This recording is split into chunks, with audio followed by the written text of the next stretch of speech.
up, everybody, and welcome to Tale of the Tape, brought to you by Gym Bag Entertainment, the show about combat sports by guys who love combat sports. As always, your host, Craig, and my co-host, Mike Johnson.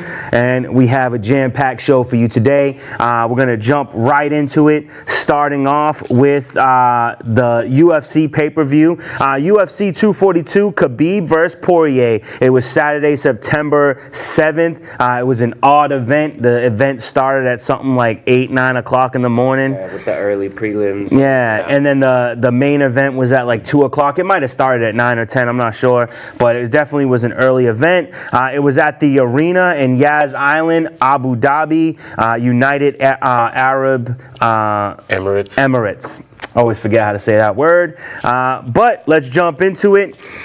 In the early prelims, we had the 8-3 Don Madge going up against the 10-2 Fares Ziam. I didn't catch that one, but Don Madge with a decision in that one. Cool.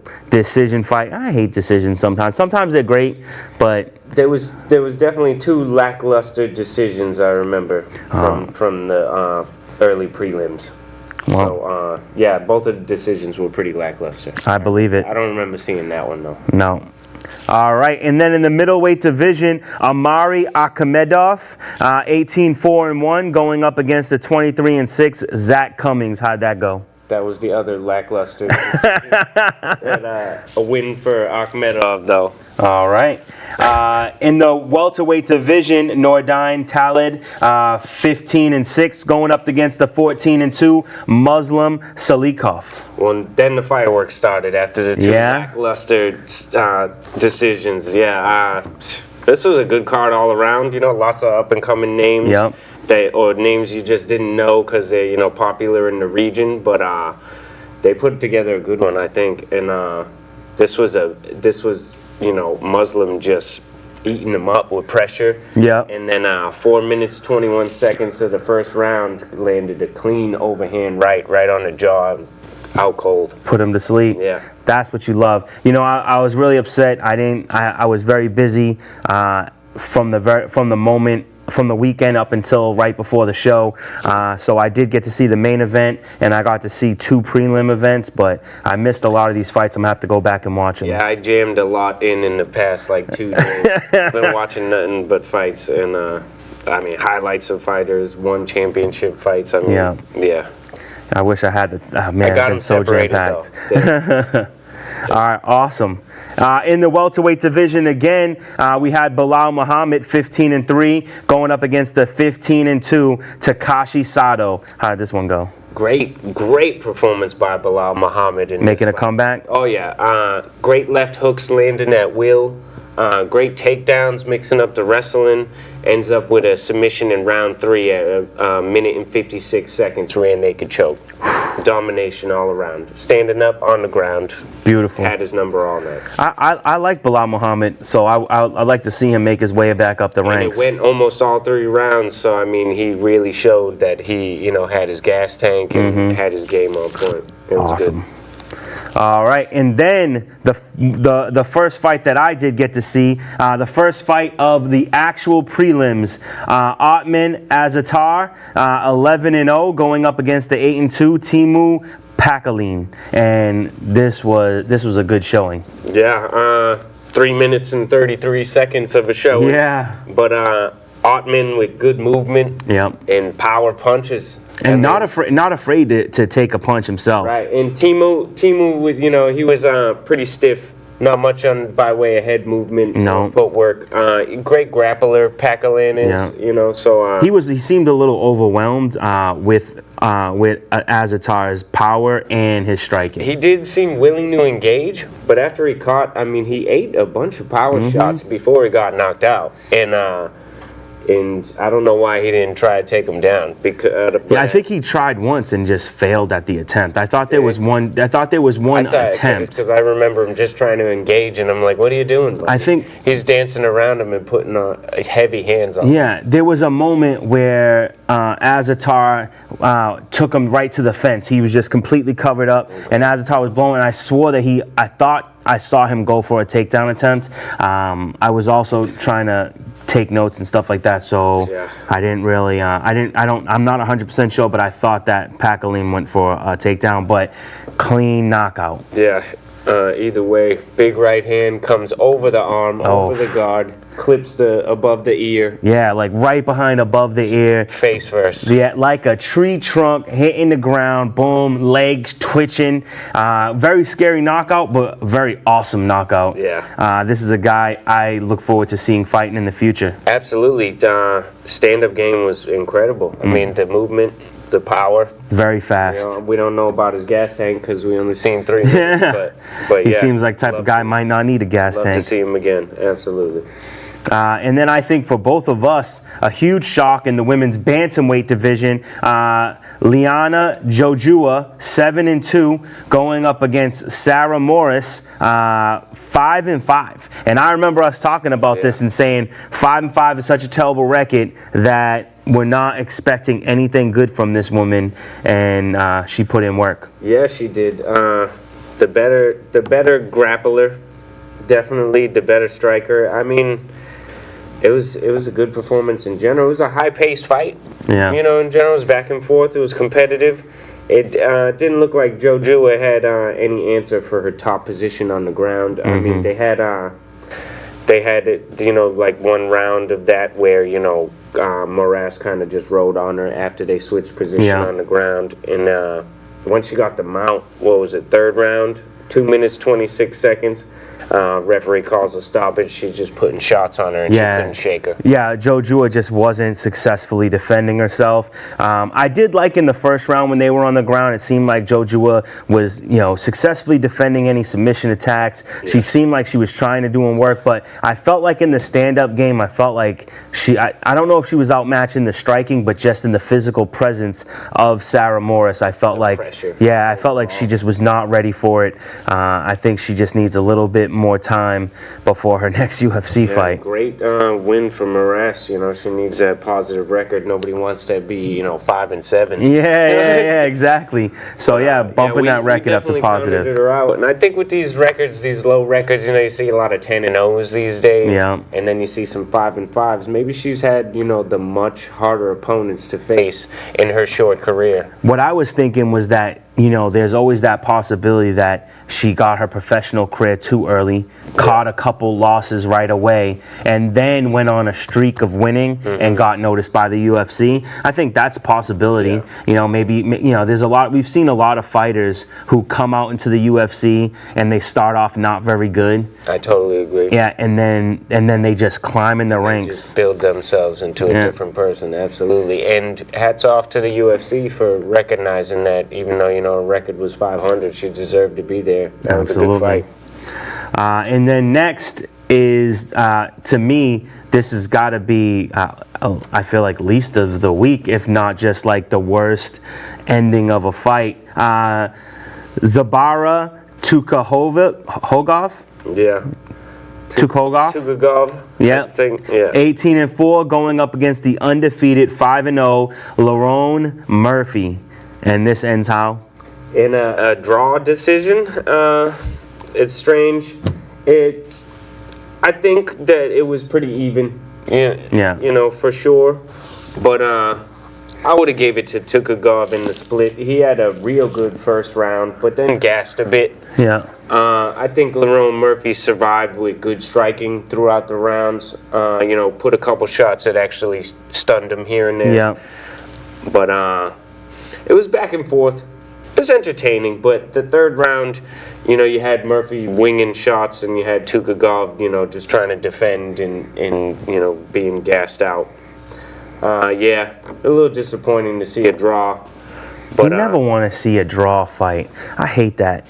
But still not as bad as those two early. It was still entertaining. Just a bad decision, not a bad fight. Not a bad fight, you know. Like I would have called it. I would have gave it to Tukhugov, but it probably would have been a split because I would have gave Murphy the third round on his pressure alone because he knew that Tukhugov was gassed, you know, and he was landing, so he went for it. But you know, second round is anybody's guess. and Tukagov had maybe a 10-8 first round against Murphy. Really? You know, so maybe it was 10-8 first, 10-8 third. It's tough. I don't know what they were seeing. You know. Alrighty. But draw for that fight, anyways.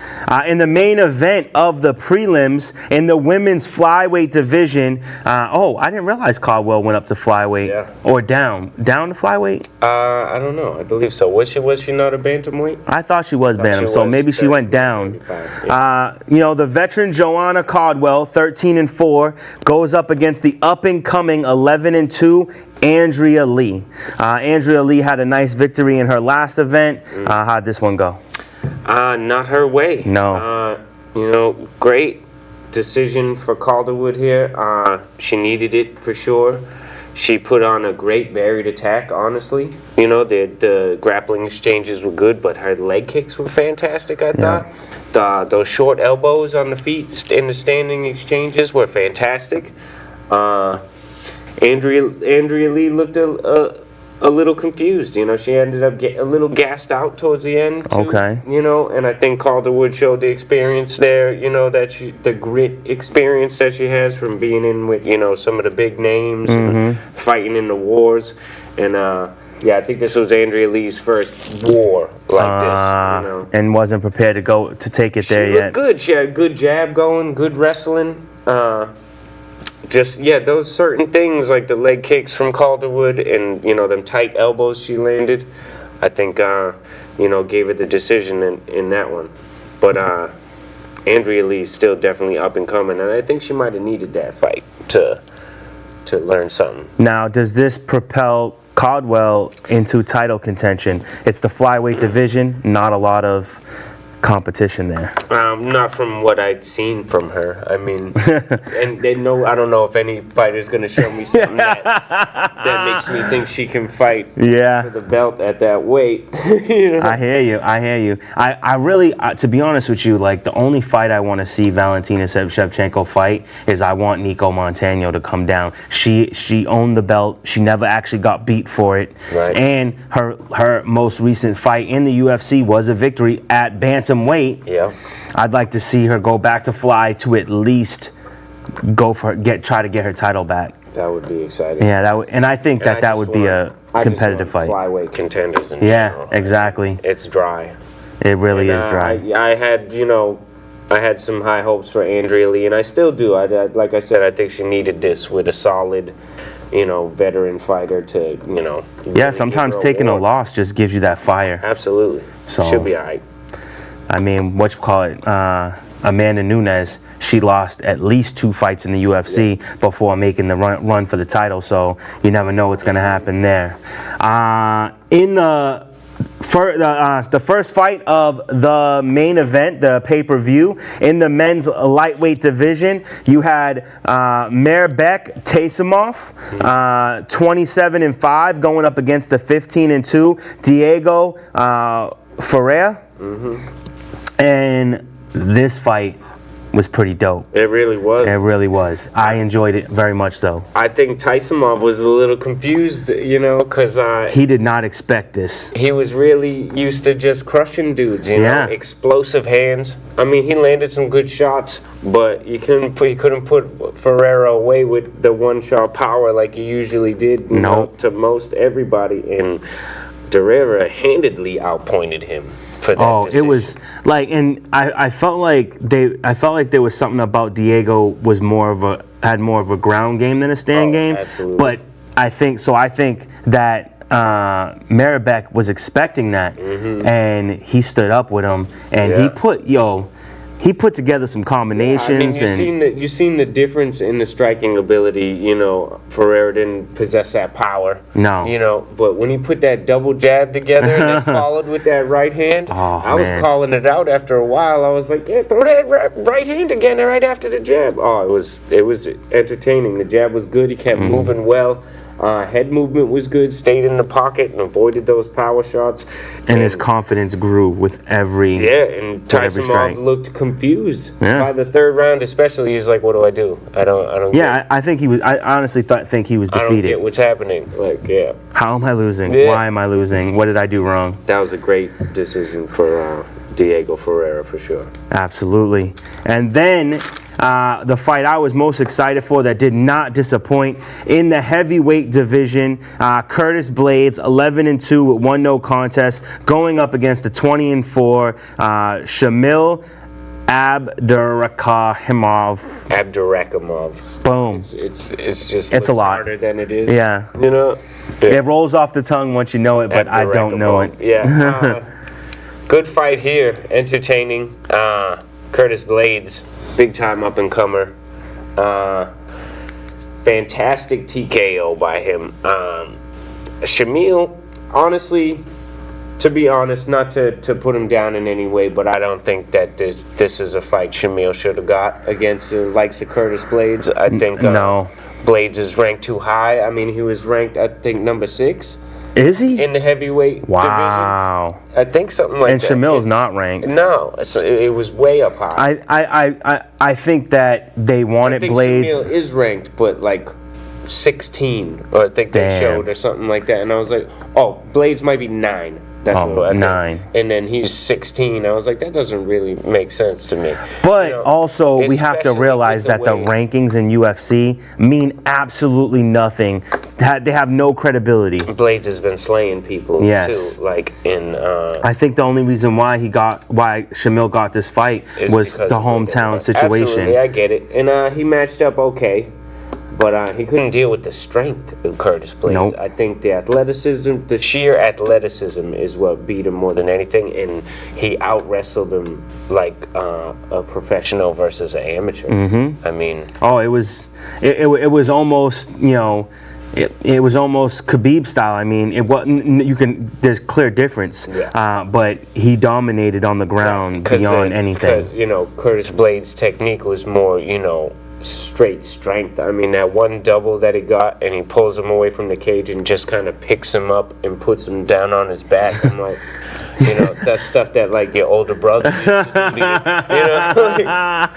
Oh man, yeah, it was definitely overwhelming. And then you could see even before the ref stopped it that the ref wanted to stop it, but he just needed, because that elbow. Great ground and pound. Oh, you seen Shamil when he took it to the nose? He, his hands went right away from defending to let me cover my nose. Yeah, you could see his nose crumble in, and the blood came immediately. It was brutal. I think he waved one hand and covered it with another, so the ref instantly was like, okay. But he still had to get off. He got kicked off of it and just came in with one more diving right hook into the face, and the ref was like, okay, this is done. Into that broken face. Yeah, man. That was a beautiful victory for Curtis Blades. Big time victory for Curtis Blades. Who does he fight next? He's got to get a big time contender. I think you can put him up against a ranked number 5 or more. I would put him, or test him against one of these heavy hitting young guys that keeps running through people. I'd love to see him fight a Greg Hardy or a Walt Harris. Both coming off big early stoppages. Yep. The bull rush type of fighters. Blades is not that. He's a savvy, classy striker who will sit and be patient in that wrestling game. He's a threat.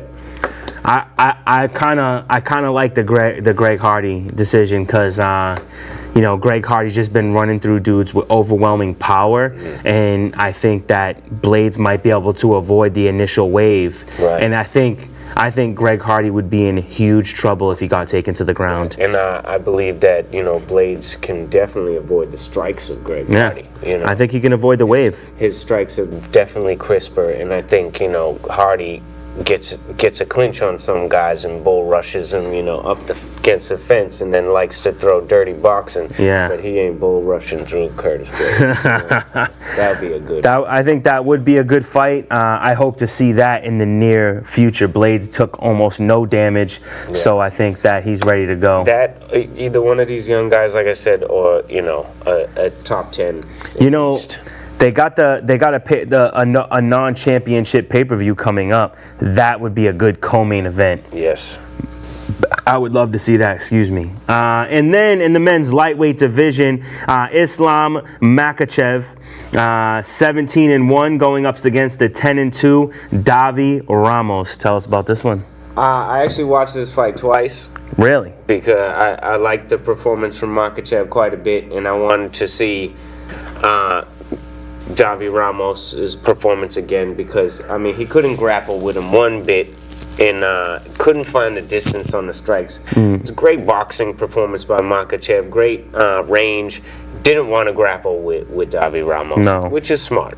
I mean, there's levels to certain things, and his ground game is beyond. I mean, if he's like a Damian Maia on it, you know. But his striking has come up quite a bit, and I thought he was going to do better in this. I actually picked him to win it, but Islam Makhachev with a classy win, you know, like a very refined veteran style win. Didn't just outpointed him, you know, beat on him pretty good, but didn't take any damage. Barely took a strike at all. I mean, if he was getting hit, it was leg kicks. Yeah. Punches were, you know, not landing on him. His movement was great. Crisp jab, straight left hand. Ramos's face was bloodied and busted, and yeah, it was. Great decision. I slightly remember this because I watched it, I think, on Monday, and a lot's happened since Monday. But I do remember this being a very good win for Islam. And then in the lightweight division, the Edson Barboza versus Paul Felder 2 for the, you know, essentially co-main event. This was a pretty exciting fight. Absolutely. What'd you think? This could be fight of the night. I think it was, honestly. There was a lot of hype around the main event, but this was the highest caliber, I think, you know, of overall fighting. Very equal fight. Yeah, Edson Barboza with his great kicks. I mean, I love his kicks, Felder's man. body. He doesn't showcase them at all. He concentrated more on that left liver kick than most of his kicks in this fight, and I think that Paul Felder is probably still feeling that. You know, without a doubt. A lot of him caught on his arm, you know, from trying to block low. I bet you he's got big swollen elbow, like, you know, and probably didn't feel good on Barboza's foot either. But I can imagine. Felder, as tough as they come, I mean, takes damage, and it's like you can't tell. You know? Both these guys took a lot of damage and they both just kept coming. I mean, it was pretty impressive. Damaging fight. Paul Felder, you know, looked like a probably broken nose, good cut in the eye, cut in the hairline. Barboza's eye ripped back open where Felder just caught him with an elbow, I think, But years ago, like, I don't know if you noticed before the fight, Barboza's eye is just messed up over there. Permanent scar tissue. That was from the first Felder fight. Damn. So he opened that again, which is going to happen every Barboza fight. I mean, he can't keep that from opening. So they were a bloody mess after 3 rounds. It was, you know, kind of a little strange that Felder went to the split decision. I think he took it for sure. His jab was crisp. I think Barboza, you can make the argument he took the first round. I mean, he got the big takedown, you know, and the kicks, you know, and he had the range going early. Barboza's first round is usually really good footwork, you know, because he's so explosive and it's hard to hit him. Felder trying that spinning back fist over all the time. He loves that spinning back fist. He'll get a kick to the leg, and when you land a kick to his leg, he'll spin right when you connect on the leg. You know, he uses it as his spinning point. It's pretty funny, but good He's fight. Been successful with it before. Good fight for both men, just pounding on each other. Nobody gave an inch. Paul Felder with the split decision. I think it could have been unanimous. I would have gave it, you know, 29-28. I would have gave Barboza the first round. But as Barboza started to, you know, wilt a little bit, Felder got better. You know? I think for something tells me that the judge that gave Barboza the fight factored in that very last, very flashing takedown. Barboza got a takedown, Felder got right back up, and I think the judge maybe overscored that. I remember saying that as well, because that judge gave it 30-27 to Barboza. Yeah. You he know? gave them all 3 rounds. Wow. Yeah. Wow.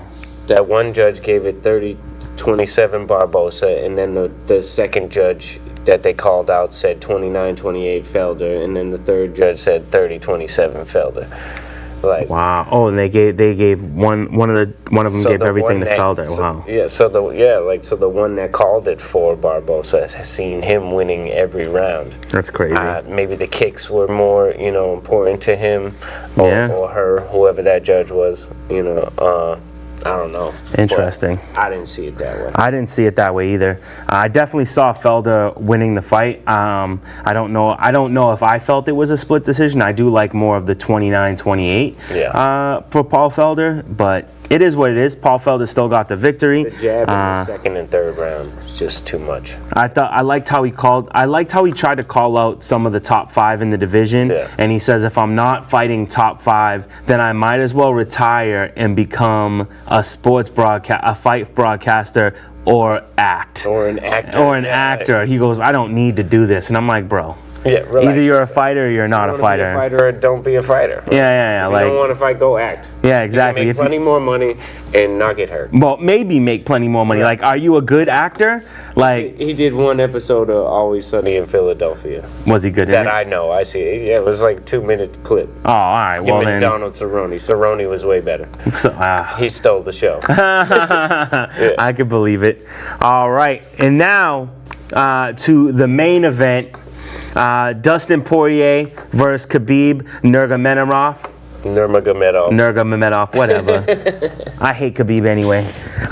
So the main event for the unified title, and this was to be honest with you, I felt this was an impressive fight.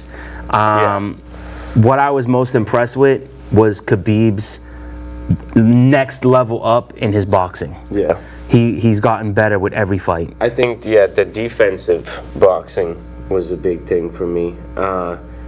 His just pressure, it's unreal.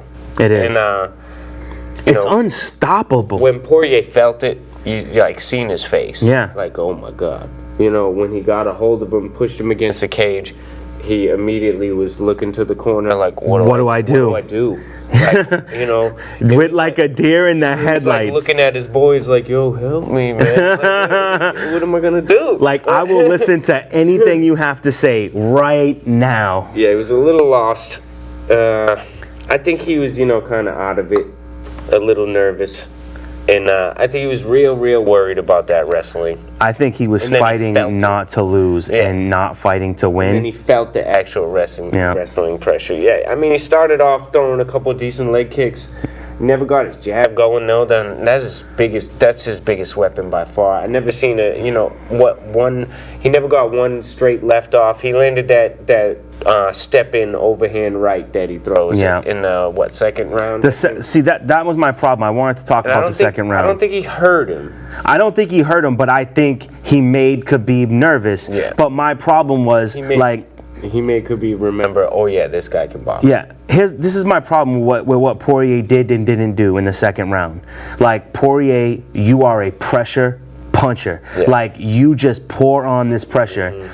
Khabib is a wave of pressure. Yeah. As soon as he gets a hold of you, it's over for you. So if you're gonna lose this fight, why not lose it swinging for the fences, bro? Yeah. You had him on the run. Yeah. Once you had him on the run, risk getting taken down and just completely blow this dude's face out as many times as you can. Absolutely. Especially, I would have tried that, especially after the first takedown where he's holding him down and you realize, like, wow, I'm completely outmatched. Once we're back on the feet, I'm throwing everything. Everything, including the kitchen sink. Yeah, everything. Like, it made me so mad. Like, he in that, like, 30-second window. Legitimately scared. Yeah, but that 30-second window, I was like, holy shit, Dustin Poirier is about to turn it around. Mm-hmm. And then he stopped throwing. Yeah. And then Khabib's like, oh, take it down. Yeah, and Khabib's, like, his shot. It's incredible. It's so fast. Shot across the ring. I mean, his double leg it's near impossible to defend. It's like a tiger tackling a gazelle. Like, boom. Also, Dustin didn't see it coming. Yeah. You didn't see good defense from him, really. And he had to look to the corner every time. What do I do? Like we said, I think his best moment in the fight was the guillotine, before the end. I thought that was was tight. It was tight. But it was a like, what makes you think? It's a good choke for Dustin Poirier. I know, but it's Khabib. Yeah. Khabib is a... That was a near finish. Them hips, that he had to go side to side with the hips to get out. His neck was tight. I would never, ever attempt something on the ground with Khabib. I think that his ability on the ground is... If you got to change your whole body position to escape it, I was choking you good. Yeah, he was choking him good. Like, that means, like... It was in there. That means you were getting ready to... Yeah. You felt scared. What Poirier did wrong was only guarded one leg, and he should have pulled the full guard. Honestly, when he had the arm sunk in on Khabib's neck, he should have just went all out for it. You weren't winning in the other spots. No. You know, and that was his best. And I think you even saw... submission, too. That's his best ground move. And I think you saw in his face when he lost it, he was like... That's it. Damn. Yeah, I'm done. I blew it. And Khabib with the nasty rear naked choke. His face, when you see his face in the choke, it was, and he was choking him hard too. Oh, once he locks it in, he gets your neck, he chokes you hard. Oh, it's like a vice. And, 2 minutes into the third round, and Dustin Poirier just couldn't do it. No, I had high hopes for the young man. He also just didn't do it. I mean, he had plenty more tools. He knows that, and he didn't use them. Once he watched that fight, he's gonna see that he did not utilize the striking. He knew it when it was going on. Like, I'm not doing anything that I do. You know? Nope. Yeah. It was poorly fought. I was impressed with how long he lasted, but at the end of the day, it was a poor showing. The fact that he survived a couple of the ground situations early, you know. And I will say, like, his effort to get out of holds was outstanding. Yeah. Like, he was flipping Khabib around and around, and Khabib's ability to keep his hands locked on a person, is incredible. Yeah, vice grip. Like, he is a vice grip. It's ridiculous. Oh man. So that was a great event altogether. Couple poor fights here and there, but all in all, this was an excellent pay-per-view. Once again, hats off to Dana White for the matchups. Absolutely. So it was a good fight. Now we're gonna jump into some news. First thing for me is Alexander Gustafsson holding off retirement, looking to fight Luke Rockhold. Seems like a weird choice to me. How about you? Yeah, I mean, Rockhold on the losing streak. I don't know. Gustafsson as well. I mean, losing end. I mean, he lost, but I mean, he lost 2 championship fights. I don't see that Gustafsson, like we said when he retired, he doesn't have anything to prove. And you don't earn any clout beating Luke Rockhold. To be honest with you, when I first saw this, I'm like, why wouldn't he want to fight Jan Blachowicz, who's the Jan Blachowicz, who beat Luke Rockhold handedly? I would think that's the guy you'd want. And I still think that would be a fair matchup to even ask for of Dana White if you're Gustafsson. You know? And Dana White would absolutely give that fight. Right. He would absolutely give it. I don't understand it. What do you got next? Poirier, after, being sad about losing, decides he wants to fight Conor McGregor in a rematch. And I think that's a great fight. I think that would be an excellent fight. Poirier's not the same guy who lost to Conor McGregor the first time. McGregor, accepted it online, verbally, no word from Dana White. But I think that's a matchup to make. Yeah, because Conor McGregor does not deserve a title shot. Right. But if he could come back from such a long layoff and beat a guy like Dustin Poirier, I think that puts him in contention. Right. To be an interim champion. To be an interim, or at the very least, just get back in line for going after either the winner of the next fight, Khabib and Tony Ferguson. Which is definitely Ferguson, who calls Khabib's performance boring and lazy, and hopes to fight in December. Wow. So, I don't know though. Khabib seemed like he wanted to take some time off. I don't know what he was talking about. I didn't listen to the. He's like, they want me to fight Ferguson, but I'm gonna, I've been very busy the past 2 years. I'm like, busy? You've been sitting at home for a year, man. What are you talking about? Yeah. I mean, he fought 2 fights. Yeah. So I don't know. Wait, did he even fight? Just came off a year Yeah, he just came off a year suspension. What are you even talking about? You wasn't busy. So what? Yeah, I don't really get that. I think that there's got to be a demand that he fights within. But I think almost before the end of the year. He was like saying something about old injury and he's touching his shoulder. So I don't know if he wants. I think he's afraid of Tony Ferguson. But he should be. He should be. I agree with you. Yeah. I would actually love to see whatever card Khabib fights Ferguson on, Conor and that's electric. The co-main event. Yeah. Conor and Dustin Poirier right before, and then the winner of those two fights, you know what I'm saying, fight each other. And then maybe even match up the losers. Ooh. That would be dope. I like that. I like it a lot. Next I have, this is kind of cool. It's interesting. We don't really care too much here about Bellator, but when there is something going on, we feel we need to mention it, and we don't mention lame fights. So since we're not going to talk about lame fights, let's talk about the fact that 50 Cent is partnering with Bellator with a multi-pronged license deal, and he will pay the winner of the welterweight Grand Prix $1 million. I love that. You know, gives big incentives for fighters. I love that. Yeah. You know, they did that with the Ultimate Fighter pretty much. You know, get your 6-figure contract. The other companies do the same thing. The One Championship does exactly the same thing for their Grand Prix winners. If you win the Grand Prix, you also get, you know, your shot at the title. Wow. And $1 million. So yeah, I like it. I love it a lot. It's got to come from somebody. Yep. And on top of which, I think the notoriety that 50 Cent brings might bring a next level to Bellator that they're not reaching. They've become like AAA ball. No one really cares. No one's really paying attention. They had one star, Michael Venom Page, who hasn't fought in almost a year. No, since the knockout to Ricardo Lima. Which actually, so maybe he hasn't fought in maybe like 3 or 4 months. He was a lot more active than that. I haven't even heard anything about him in the press at all. Not a single thing. They did make a smart choice by signing Chris Cyborg, but I think that this could bring some notoriety to Bellator. 50 Cent could maybe change the game there and bring some better fights to the promotion. Maybe bring in some better fighters. I like it. Even just his name's got to, you know, draw some hype. Absolutely. So that's cool. What else do you got? Barbosa wants a rematch with Felder to make it 3 fights. Felder agreed, but only if it's a 5-round main event he wants. I thought that was interesting. No word from Dana White on that, though. But Tyson Fury, Deontay Wilder, little boxing news. They set the date in stone for February 22nd. Awesome. They both got to get through their respective opponents that they got. Tyson's got, I think in October, he's fighting Danny Whalen.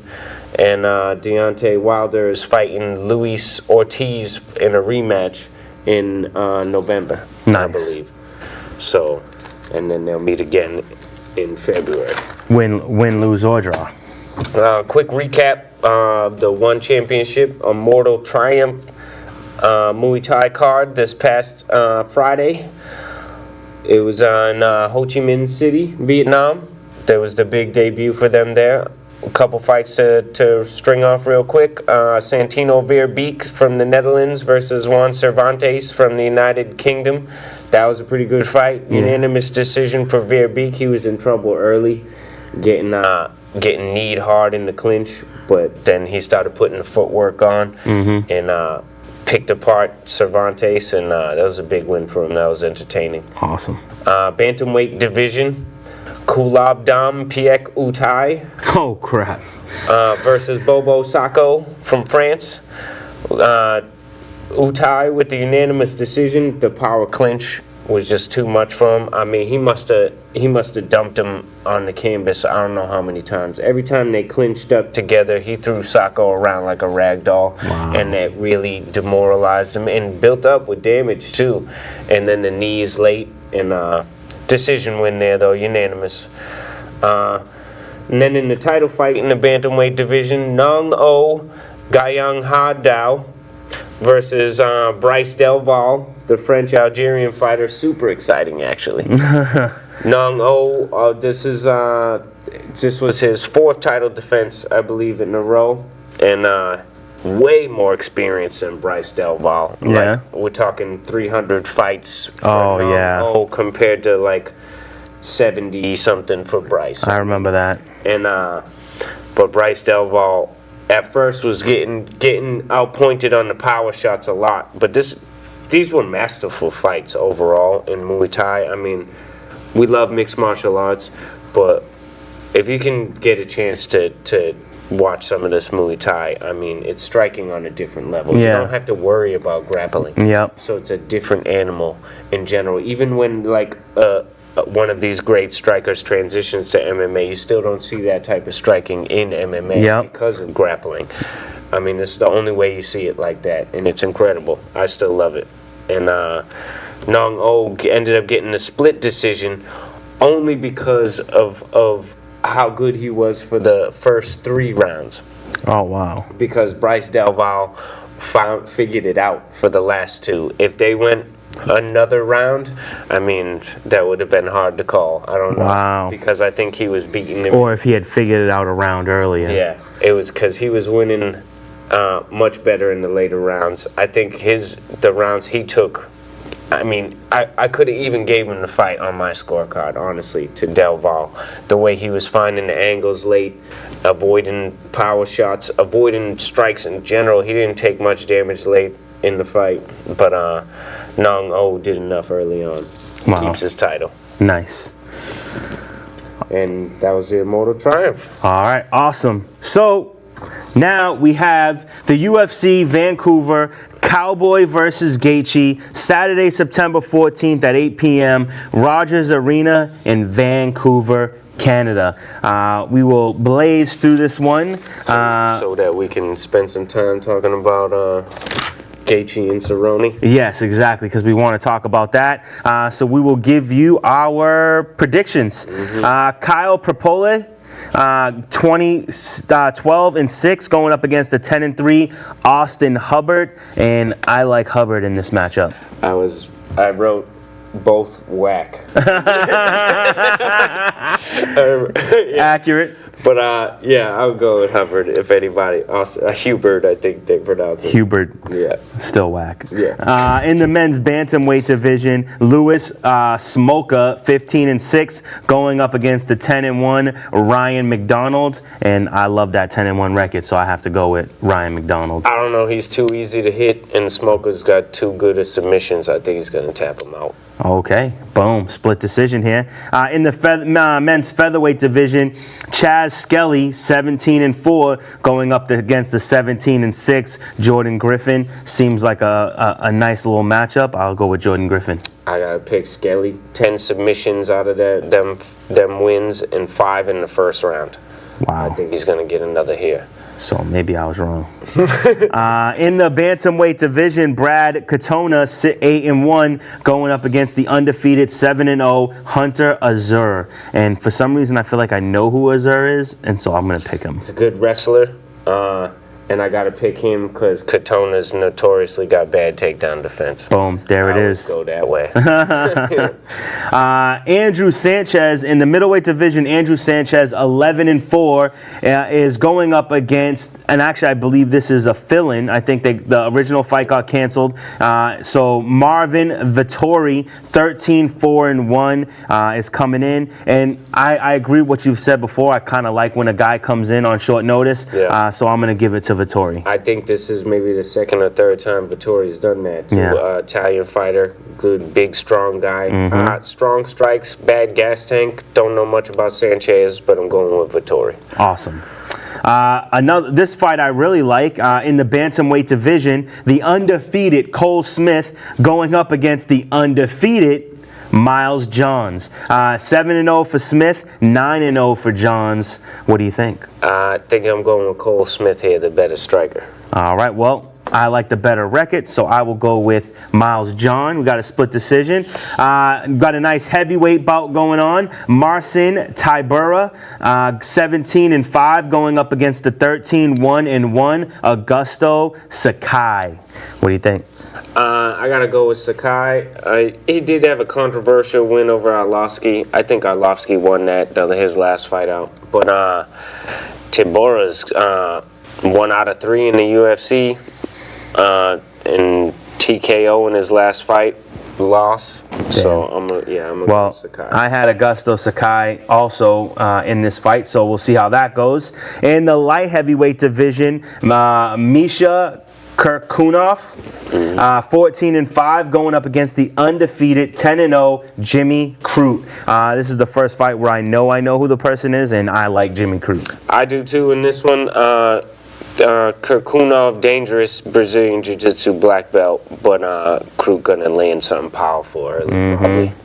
First round knockout, maybe? Yeah, possibly.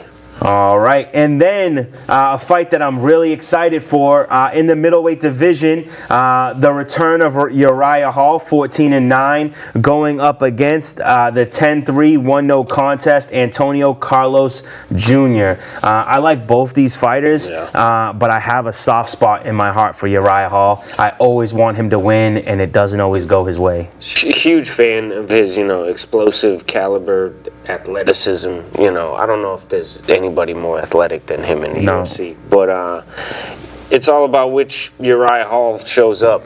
True. Guess, I feel like sometimes he gets a string of bad luck in I think it might be more mental thing. I don't know. And yeah, bad luck in general. I mean, he suffered some big KO defeats.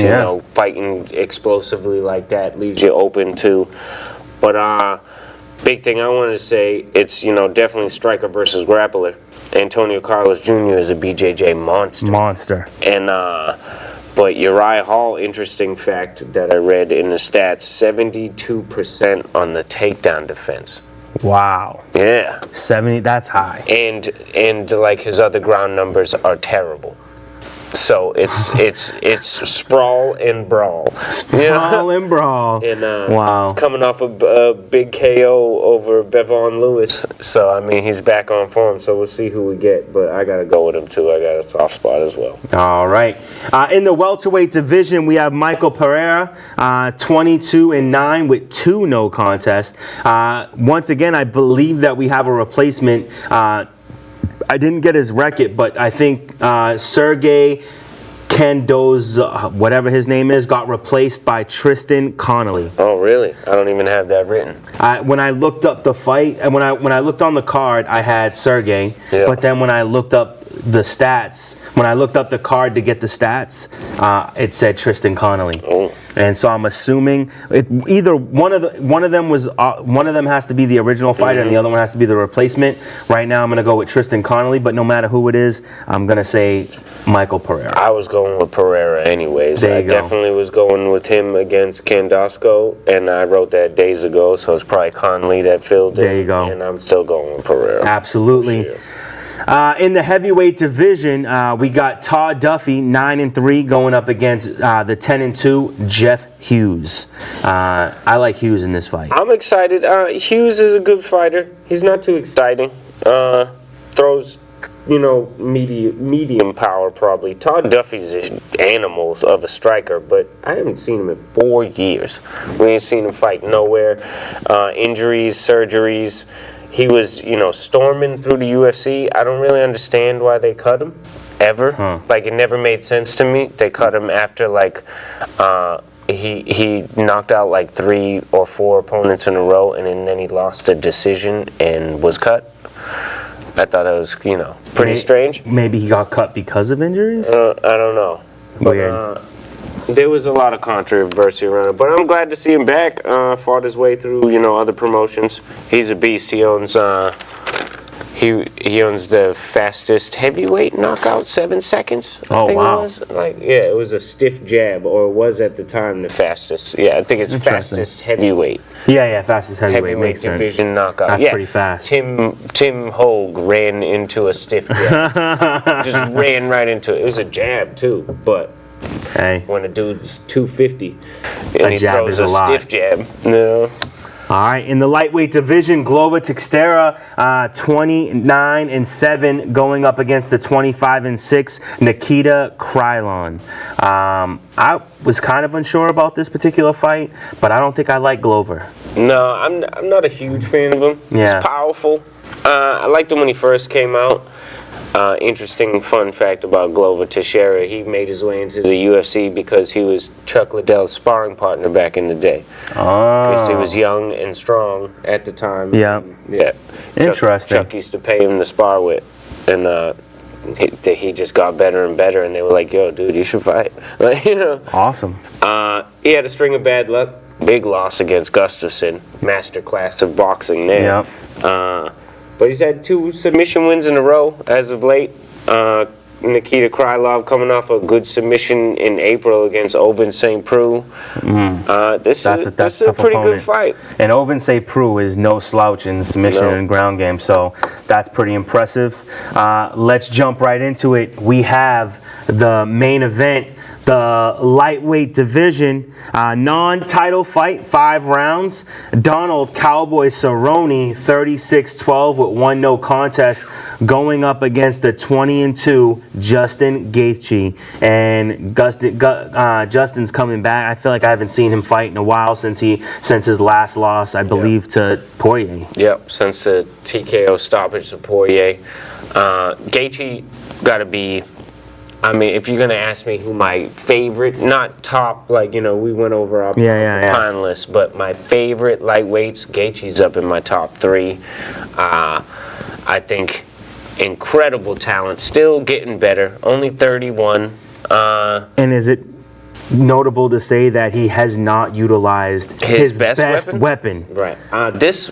When you look at the paper, who matches up best against the champion Khabib? Yeah. I don't know if on paper anybody matches up better than Gaethje with the wrestling background, honestly. Wow. But it doesn't use it. No. His only 2 losses on his record, Alvarez, I believe, was the other one. Alvarez and Dustin Poirier. I believe he could have won both of those fights if he had utilized his wrestling, which obviously we see in the Poirier main event. Yeah, he can't handle it. Yeah, that Gaethje could have won that fight against him. You know, and I'm actually surprised he lost. I'm always surprised when people lose to Eddie Alvarez. I've never really cared for Eddie Alvarez as a fighter. I think Eddie's kind of more like a Uriah Hall. Like, it depends on who you get on that day. Some days you're like, who is this dude? You know? And he's incredible. But then some days he's, you know, what you've seen against Conor McGregor. Exactly. But Gaethje, great wrestling, like we said. KO puncher. I mean, only them 2 losses. Huge heavy hands. Can take a beating. Yeah. Like nobody else. This dude is... He's kind of like the real life Rocky. I believe has a real solid chance at holding the belt in this weight class someday. Yeah, if he utilizes all of his weapons. He's got to put all his tools together. I would love to see him make that transition from brawler to mixed martial artist. Absolutely. And he has excellent leg kicks too. I think that's another. That's definitely a huge underrated aspect of his game too. Huge leg kicks, incredible tank, ability to take damage, and underutilized wrestling. He brings all those things together. Because he knows he's dangerous. He has 1-punch KO power. Yeah. You know, and. He's going against a man who has all of his tools put together in the same bag, for sure. Consummate workman professional, Donald Cowboy Cerrone. One of my favorite fighters. Some of the best striking in the UFC. Some of the best jiu-jitsu in the UFC. You know what I mean? He's incredible no matter one of the where most you go. honorable fighters in the UFC Absolutely. too. And one of the most entertaining fighters. Correct. And the man don't seem to get old. No. I can't even think of how old he is. I know he's in his 30s. He's been fighting so damn long. Yeah. But you know, you can't tell. It doesn't show on him, and he only gets better and better. He doesn't slow down. Lightweight is his home for sure. And I think he's got a speed striking advantage and an angle advantage big time in this fight. And a technical advantage, Technical advantage where he'll find some serious angles against Gaethje, and that was his big losing point against Poirier, allowing him to find the angles that he wanted, and which kept him from being able to wrestle too, it seemed. He's got to use the wrestling in this, but then he's got to worry about being submitted, so we got to see some good top game from him, on the ground. Yeah. It's a tough one. This could be an like an incredible matchup. This could be a historic matchup. It's going to be incredibly entertaining. Yeah, like I feel like this matchup. I feel like every time you have a fight night main event that's not a title fight, I feel like it's one of those. It ends up being one of those Hall of Fame fights. Oh yeah. And I feel like this one has absolutely that potential, and I cannot wait to see it. It's gonna be real huge. To decide a winner in this, I mean, to be honest with you, I don't want to do it, but I had to go with Gaethje. Yeah. I feel like Gaethje's youth and his desire to get to that title, I feel like this is his moment that he has to turn things around and get back into title contention. I'm gonna have to agree because of after the loss to Poirier, especially. I think he's gonna want to, right those wrongs that he made in that fight. Mm-hmm. And Cowboy, like we said, all of them great attributes, but he also does not care to get hit. Like, doesn't care. Yeah. And he'll take some to land his own. Yep. You can't do that with Gaethje. No.